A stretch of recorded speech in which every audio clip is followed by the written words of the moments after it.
Escape into a world where streaming feeds your curiosity.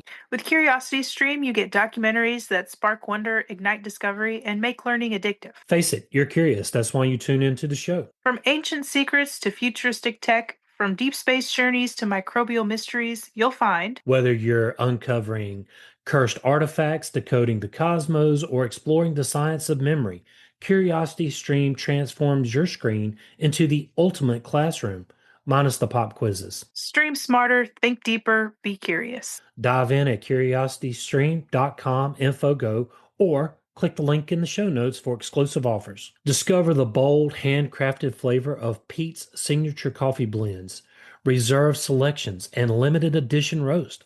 Only available at pete's.com. Their decades of commitment to excellence, sustainability, and farmer first practices. Ensure every bag is roasted to order, so you're getting the freshest beans possible delivered straight to your door. Whether you enjoy drip, pour over, French press, espresso, cold brew, K cup pods, or espresso capsules, Pete's has the perfect roast for your brew method. On the go, grab a bottle of cold brew or espresso and fuel your day with uncompromising quality. And now the official home of Mighty Leaf Tea, bringing you exclusive blends, whole leaf tea pouches, loose leaf teas, iced teas, and teaware, all in one place. Pete's Coffee, where passion meets your pour. Click the link in the show notes for exclusive offers.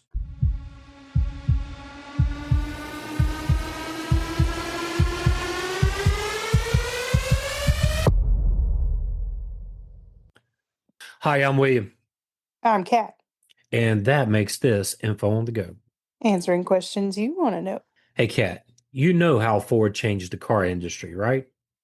Right.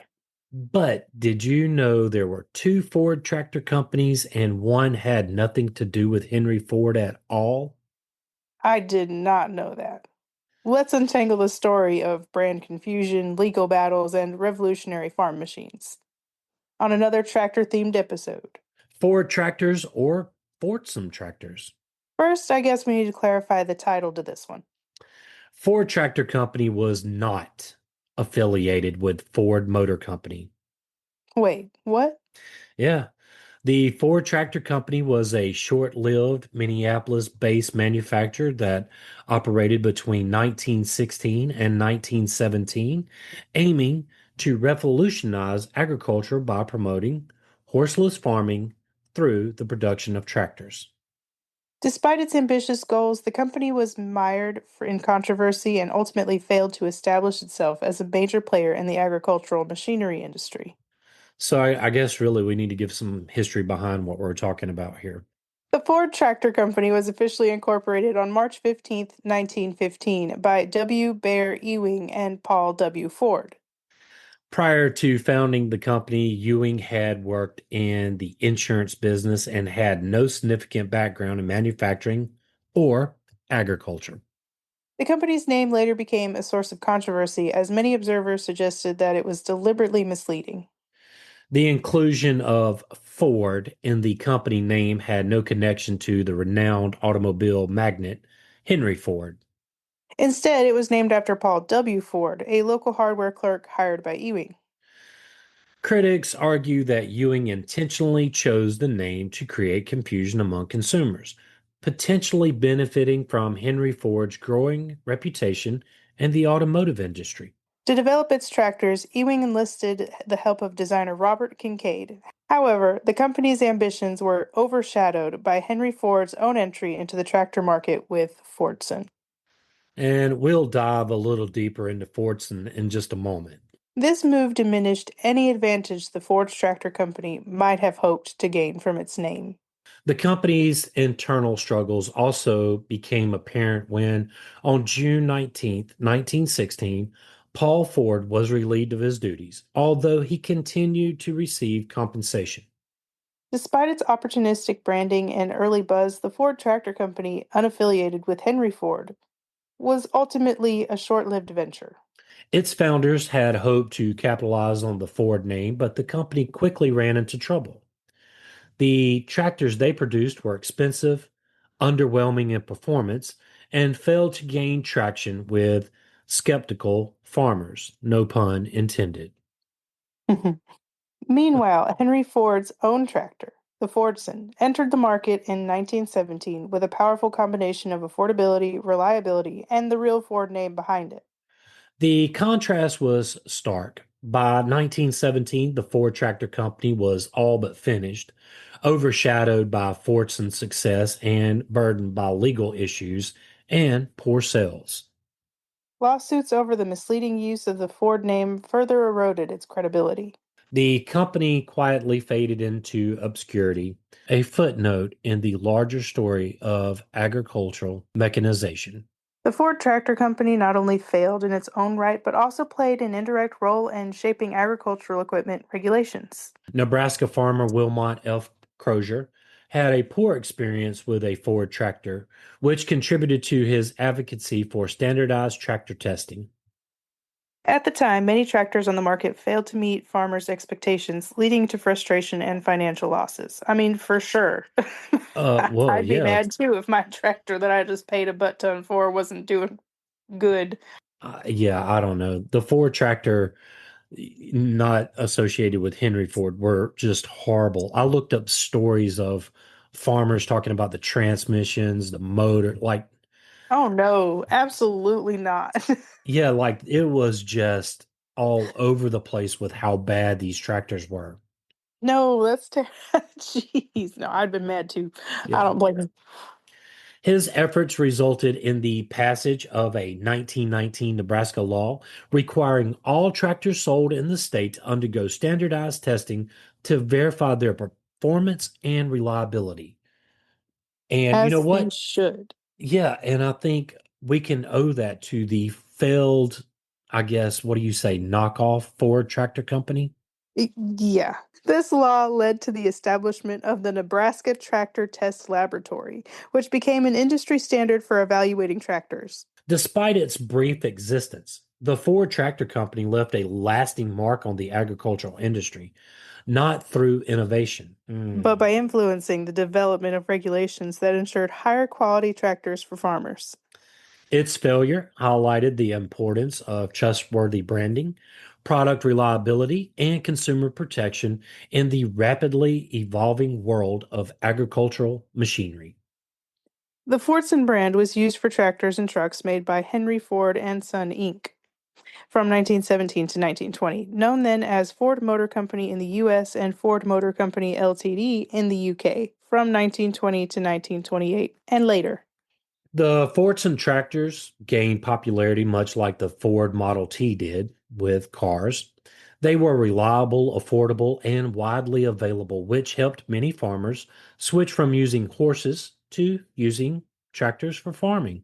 Ford dominated the tractor market from about 1917 to 1925 and again from 1946 to 1953.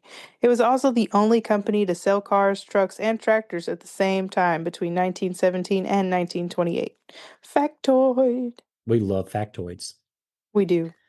From 1928 to 1939, Ford in the US stopped making tractors while Ford in the UK continued to build and improve on them.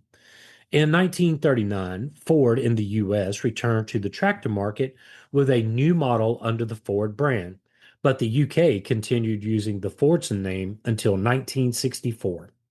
Fordson tractors were produced in the U.S. from 1917 to 1928, in Cork, Ireland from 1919 to 1923, and in 1928 to 1933, and in Dagenham, England in 1933 to 1964. Many of these tractors were exported to the Soviet Union, where they were also copied and built in factories in Leningrad and Stalingrad. Put a pin in that because we're going to come back to that in a moment. Henry Ford himself grew up on a farm in Michigan in the late 1800s, where farming was tough, requiring hard manual labor or the use of animals. Henry Ford's innovations weren't just about engineering marvels, they were about reshaping society. While he's best known for revolutionizing the automobile industry, Ford also believed deeply in the transformative power of agriculture. Stay with us. We'll be right back. Thinking about starting a D&D game or already a seasoned adventurer? Table Talk Friday, a D&D podcast, is your go-to podcast for all things Dungeons and Dragons. Hosted by Andrew, Seth, and Zach, three friends who turned their love of the game into a weekly ritual. The show delivers tips, laughs, and real talk for players and DMs alike. Whether you're building your first character or refining your 10th campaign, there's something here for everyone. They'll help you turn game night into something you're passionate about, and they love answering listener questions. So grab your die and let your adventure start at Table Talk Friday, a D&D podcast. You can also find the link in the show notes. Travel connects us. It's how we experience new cultures, make lasting memories, and grow together as a global community. But let's be real, travel can be stressful. That's why Level 8 creates luggage that's sleek, durable, and built to make your journey smoother. Now is the perfect time to upgrade. Use code Level8Info10 anytime for 10% off, no expiration, no limits. Level 8 luggage on another level. Find the links and discount codes in the show notes. At TK Books LLC, they don't just write stories, they unleash chaos, creativity, and the eternal clash of good versus evil, with a side of stupid you'll absolutely love. Curious? Check out their podcast and video previews. Get a taste before you dive in. Books, laughs, and a little bit of what did I just hear? Only at TK Books LLC. Visit tkbooksllc.com. It's weird, it's wild, it's worth it. The link is in the show notes. To him, farming wasn't a relic of the past, but the foundation of a stable and prosperous future. Henry Ford once said, "The tractor will take the place of horses in all farm work." He declared, envisioning a world where machines would liberate farmers from backbreaking labor. Ford saw the tractor not just as a tool, but as a symbol of empowerment. Just as the Model T had opened the road to millions, he believed affordable, reliable tractors could democratize farming, making it more efficient, more productive, and more accessible. And was he ever right? Right. In his eyes, agriculture was the backbone of society, and by mechanizing it, he hoped to elevate rural life, reduce drudgery, and ensure that farmers could thrive in the modern age. His vision was not merely mechanical, it was moral, social, and deeply rooted in a belief that progress should reach every field and every farmhouse. As he got more interested in automobiles, he wanted to make farming easier by using machines instead of people and animals. In the early 1900s, he started building tractors using car parts. In 1907, 4 years after starting the Ford Motor Company, he built his first experimental tractor, calling it the automobile plow. At the time, tractors were still rare, with only about 600 gasoline-powered tractors being used on American farms. Only 600. That's insane. Big, Right. heavy, steam-powered tractors had existed before, but they were expensive and mostly used on large farms. Smaller farmers needed something more affordable. Ford saw this opportunity and worked on creating a smaller, cheaper tractor. In 1915, he introduced a prototype called the Model B, which had a simple design with two front wheels and one rear wheel. It never went into full production, but it got people excited about the idea of Ford making tractors. Meanwhile, some businessmen in Minneapolis saw the demand for a Ford tractor and started the Ford Tractor Company, using the name Ford to trick people into thinking it was connected to Henry Ford. They hoped Henry Ford would eventually pay them to use the name, but he outsmarted them by coming up with the new name, Fordson. By 1916, Henry Ford's tractor design was ready, and with World War I causing food shortages in Europe, the British government asked for Ford's tractors to help with farming. In 1917, Ford's company started sending tractors to Britain, and by 1918, the tractors were officially sold under the name Fordson in the U.S. Sales skyrocketed in 1918 and 1919. The first Fordson tractors had a 20 horsepower four-cylinder engine similar to the Ford Model T. It could run on gasoline or kerosene, making it flexible for farmers. So I know a 20 horsepower tractor today doesn't sound like a lot on farms, but But this that was game changing from, people and horses. Yeah, I was gonna say, this thing could do way more than a horse could, and it could run on gasoline or kerosene. Right. I mean, that I think that would be a big game changer too. Fordson tractors were also much cheaper than using horses. One study showed that plowing with a Fordson cost 95 cents per acre, while feeding and caring for horses cost $1.46 per acre. Dang. Wow. I mean, the writing's on the wall there. You're gonna have to put Right. your horse out to pasture because yeah, I mean, Mm-hmm. farming's all about, what you're gonna put in each acre and how much you're gonna get out of it. Right. This made tractors an attractive option for farmers looking to save money. Ford made his tractors quickly using assembly line techniques, just like he did with cars. In 1917, it took 30 hours and 40 minutes to turn raw materials into a fully built Fordson tractor. Wow. The tractor sold for $750. Today, that would be about $18,500, with a production cost of $567.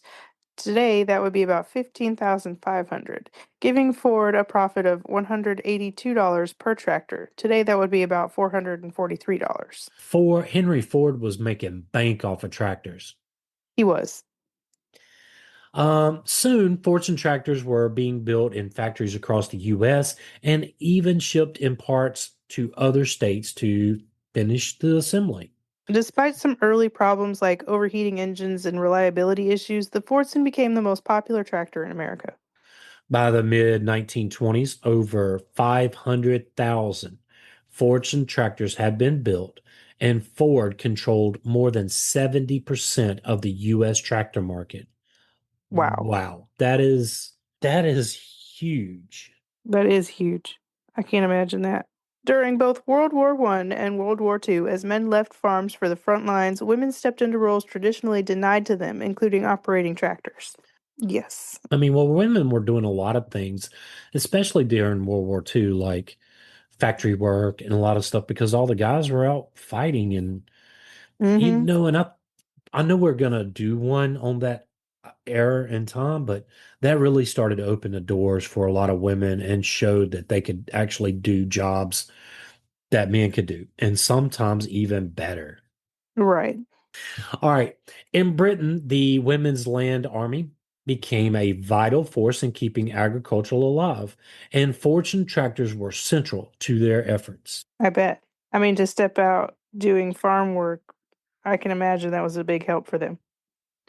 Well, I mean, you got to eat, and to eat, you got to farm, so somebody's got to do it. Exactly.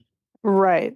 These machines, known for their simplicity and durability, allowed women with little mechanical background to quickly learn and manage farm work. The image of women confidently handling fortune tractors in the fields became a powerful symbol of resilience and adaptability, challenging gender norms and proving that the tractor was not just a tool of mechanization, but a social transformation. Ford also loaned tractors to agricultural schools so students could learn how to use them. That's pretty That's nice. awesome. Yeah. Yeah. Well, I mean, he's making bank off of these tractors. I mean, he can afford to give one or two away. Have the kids pitch in too. Yeah, there you go. Ford was the only company at the time selling cars, trucks, and tractors all at once, making him a dominant force in the farming industry. I bet. Yeah, I mean, he's His selling trucks for the farm, he's selling tractors for the farm, and cars for the family, lady folk. Yeah. His vision of replacing animal labor with machines became a reality, and the Fordson tractor helped change farming forever. The Fordson Model F tractor had several problems that were common among tractors at its time. It struggled with traction, especially in muddy, snowy, or icy conditions. Well, that's not good. That's definitely not very helpful. No, How much time do you lose getting it unstuck? a lot. And then you mar up the field, you got all these gullies, and then you probably need another tractor to get that tractor out. Yeah, you lose a lot. Yeah. There was also dangerous issues where the tractor could flip backward if the plow hit an obstruction. Oh, Even today, that's a problem. They put weights on the tractors to kind of hold the front ends down. But even when, growing up on a farm, that was still a thing where it could stand a tractor up. And These little 20 horsepower tractors really didn't have any roll cages or safety bars on it. So when it came backwards, it was coming back on you. Oof, that's scary. Yeah. People often complained that the tractor needed to be heavier for better traction, but Henry Ford disagreed, saying adding weight wasn't a smart solution. No, it needed Really? more weight. I mean, today they put weights on the wheels, to kind of help settle the wheels in. You put weights on the front to keep the front end down. So weights on a tractor do help the tractor stay to the ground a little bit. In 1917, Ford started sending Fordson tractors to Britain to fulfill an order for 5,000 tractors from the British government. Before production began, Ford made several design changes to address issues. They enlarged the radiator to prevent overheating, which also added weight to keep the front end down. Initially, the drive worm was placed under the driver's seat, which made it uncomfortably hot during operation. Oh yeah, man. Unless it's on a snowy and cold day. Right, right. Which, I mean, you kind of farm during snowy and cold days, but I don't know. Depending on where you are, probably not really, I guess. Yeah, I don't know. It would still be pretty hot. Moving the drive worm solved this and allowed for larger rear wheels, improving traction. Despite these improvements, Fordson tractors still required a lot of maintenance on repairs. Fordson faced issues like starting problems, broken wheels, engine failures, and rear end bursts. The most dangerous problem happened when a towed implement got stuck, which a plow or something like that, causing the tractor to flip over backwards and sometimes killing the driver. Yeah, no, that's not good.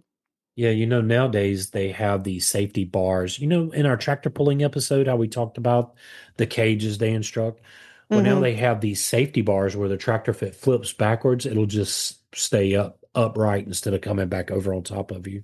That is a big plus. Yeah. The issue was due to the low geared worm drive, lightweight design, and short length, which didn't provide enough downward force to counter the reaction torque. Accidents involving Fordsons were reported with claims that killed 36 drivers in 1918 and 136 by August of 1922. Ford spokesman argued that these accidents were due to inexperienced drivers, insisting that any tractor could be dangerous if not handled properly. Of course they did. Right. However, many satisfied customers praised the Fordson tractors for making farm work easier and being ideal for use in orchards. Ford signed a contract to supply the Soviet Union with a large number of Fordson tractors, making them one of Ford's biggest customers. And we're going to pull that little pin out now. From 1921 to 1927, the Soviet Union imported over 25,000 Fordson tractors. These affordable and sturdy tractors encouraged Soviet peasants to join collective farms and were often depicted in Soviet posters and paintings like the first tractor. Wow. In a fascinating twist of history, some early Fordson tractors were repurposed into makeshift tanks. Yeah, did you know that? I did not know that, but it makes Yeah. sense. During the interwar period, several countries, including the Soviet Union and Britain, experimented with converting Fordsons into armored vehicles. These prototypes were often crude and underpowered, but they reflected the global fascination with mechanized warfare and the versatility of Ford's designs. Yeah, I mean, turn your tractor into a tank. I said mine as well. Yeah. They never saw serious combat. These tractor tanks marked a curious intersection of agricultural and military innovation where the plowshare briefly flirted with the sword. Similar to how they handled Ford cars and trucks, the Soviets started making their own replacement parts and copies of the Fordson tractors in the early 1920s. In 1924, the Leningrad plant began producing Fordson Pudelovot tractors. During the 20s, these Soviet made tractors had a reputation for poor quality due to issues with metallurgy and heat treatment. However, as Soviet industrialization advanced in the 1930s, these quality problems were mostly resolved. By mid 1918, there were over 6,000 US built Fordson tractors being used in Britain, Canada, and the United States. In 1919, Henry Ford had a power struggle with the shareholders of Ford Motor Company, including the Dodge brothers, Horace and John Dodge. He resigned from the company and threatened to turn Henry Ford and Son Inc. into his new enterprise for all future cars, trucks, and tractors, which would have turned Ford Motor Company into a weak competitor. This tactic worked, and Ford bought out all minority shareholders in 1919. He then consolidated ownership in the Ford family and merged Henry Ford and Son Incorporated into the Ford Motor Company in 1920. Wow. Yeah, I mean, that's a pretty smart move, though. I mean, he built the company, he got booted out, which, we're going to do one on Henry Ford and we'll kind of understand why he got booted out. But to him, kudos. I mean, for you worked hard for this and he's going to take it back, right? Right. Savvy business person. Yes. In 1921, annual production of Fordson tractors reached 36,781. Despite a depression in 1920 to 1921 and increased competition from companies like International Harvester, John Deere, and Alice Chandler's. Alice Chandler's? What? And John Deere? Yeah. We got to do one on International Harvester now, though. Right. I mean, we touched on it in our school buses episode, but we have to do it. Yes. Yeah. Ford reduced the price of the Model T from $625 then, which would roughly be about $11,000 today. He reduced that price to $395, which today would be roughly about $7,000. I mean, he pretty much cut the price in half. Yeah. Yeah, and in 1922, this led to a price war in the tractor industry, forcing Ford to cut cost and increase production. He wasn't really making a ton of money on the tractors then. What did we say? He was making like $140. I mean, to cut the price in half, he has to really amp up production to sell more of these things Yeah. to really cut the cost. Right. During the Irish War of Independence, production at the Cork plant struggled and it was eventually shut down in 1922.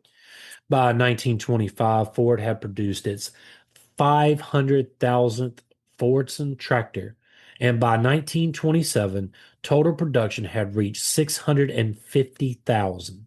In 1928, Ford unexpectedly stopped U.S. production of Fordson tractors, possibly due to competition from International Harvesters, Farm Mall, and other reasons.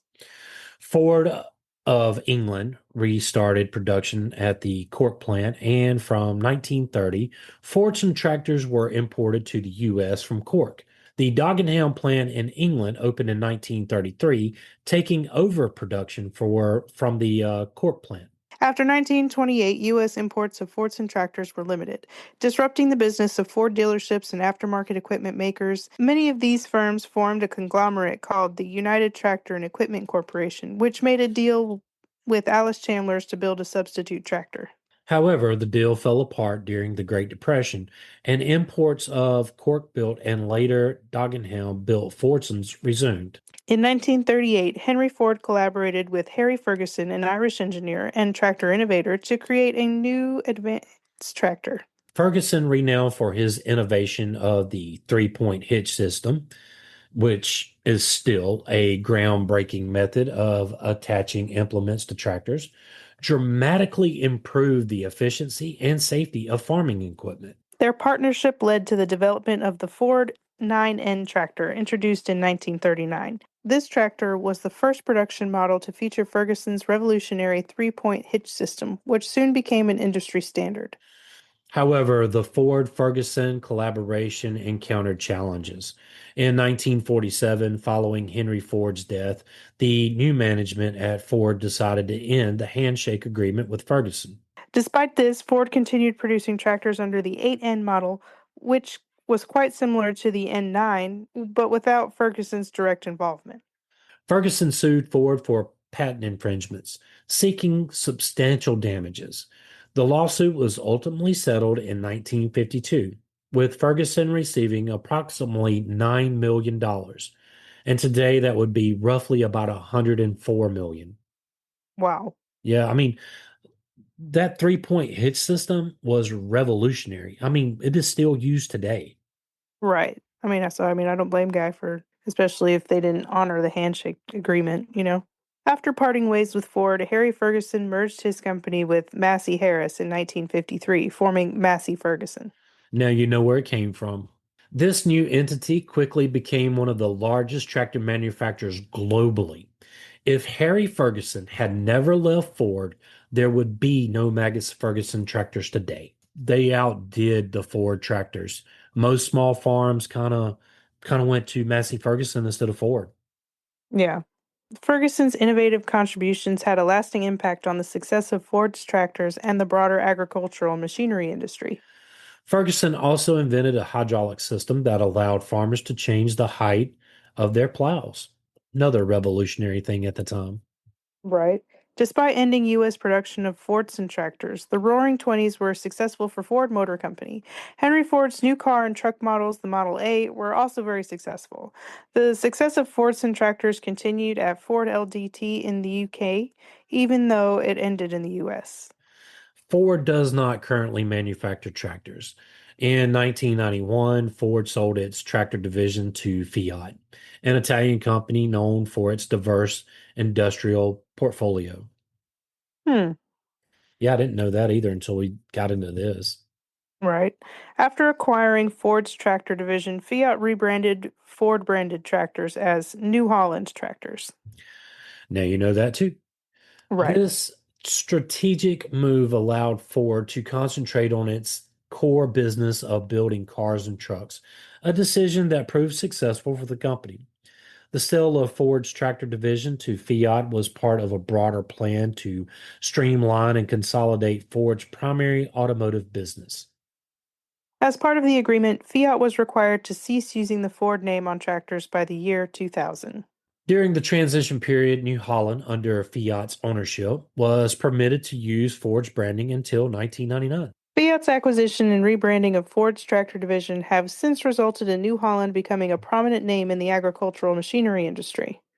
Today, New Holland continues to innovate and expand in the tractor and agricultural equipment sectors. So, from legal name games and mechanical revolutions to wartime women in the fields and tractors turned tanks, this story isn't just about farm equipment. It's about how a machine helped shape society, empowered people, and even flirted with warfare. Whether it was Henry Ford's vision or the determination of those who drove his tractors, the Fordson didn't just plow fields, it carved out a new chapter in history. Thanks for riding along with us. And keep your curiosity in gear. Look at us being all punny and stuff.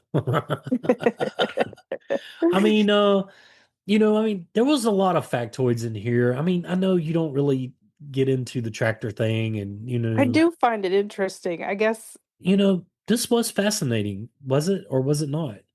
it was. It was really fascinating I, because I I, certainly didn't know Ford made tractors at all. oh, really? Yeah.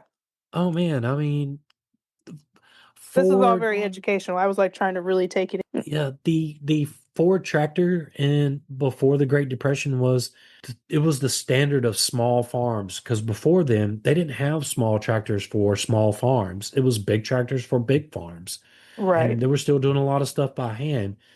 I think Ford, coming from a farm, knew about the backbreaking work of the time and really wanted to kind of lean in and help the American farmer. I know we said it in there that he knew that was going to be the only sustainable way to move forward. Right. Exactly. For Because if you, everybody, not just the big companies. yeah, because if you don't have food, you don't eat. Right. It's simple as Exactly. that. Especially back then. I mean, everybody still made everything by hand. Yeah, absolutely. And then, keeping up your horses, I mean, yeah, your horses and all the other stuff you needed. Tractors come along, it's inexpensive. You don't have to worry about it dying on you or getting too old well, I mean, I guess you still have to worry about the tractor getting too old, but if it can be maintained, you can buy parts for it. You can't buy parts for your horse. No, Yeah, no, doesn't work that way. Well, that's pretty much all I got. that's pretty much all I've got to. If you would like to support this podcast, Click the Patreon links in the show notes. William and I want to thank you for listening. Yes, thank you.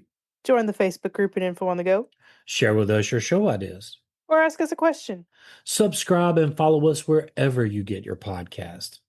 Send us a text using the link in the show notes, or leave a review. Email us at Info on the Go podcast at gmail.com. until next time. Stay curious.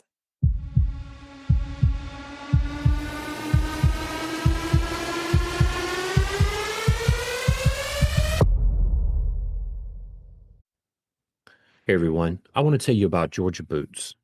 They have a full line of work boots and casual boots for men, women, and kids, trusted by farmers, ranchers, loggers, first responders, and just everyday heroes who need dependable footwear that works as hard as they do. From the job site to the great outdoors, Georgia boots are built tough, worn proud, and now easier to get than ever with free shipping and returns on orders $50 or more, and with prices you won't find anywhere else. So, click the link in the show notes. Get your pair of Georgia boots today. Hey, your dream getaway starts with Apple Vacations. Planning that perfect escape has never been easier. Whether you're craving sun soaked beaches, all exclusive luxury, or family friendly fun, we've got it covered with unbeatable vacation packages to the Caribbean, Mexico, Hawaii, Central America, and beyond. Enjoy exclusive deals, nonstop flights from major cities, and hand-picked resorts that take the guesswork out of travel. From romantic retreats to group getaways, Apple Vacations makes it simple to relax, recharge, and make unforgettable memories. Book with confidence, travel with ease, vacation like never before. Apple Vacations, your getaway, your way. Click the link in the show notes for exclusive offers.